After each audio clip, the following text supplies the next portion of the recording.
When it comes to Thanksgiving, there are certain must-haves. Of course, we must have turkey and gravy. And let's not forget the cranberry sauce. After all, this is the one time a year that it really gets highlighted. Next to that, we must have a big spoonful of stuffing, or dressing as it's called in the South. And even though everyone has their own special way to make it, let me show you a new favorite from the test kitchen.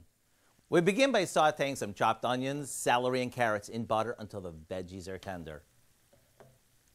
Now we mix this with some packaged seasoned stuffing, pork sausage that we cooked off, chicken broth, and a touch of black pepper. We want to toss this gently to keep our stuffing nice and light.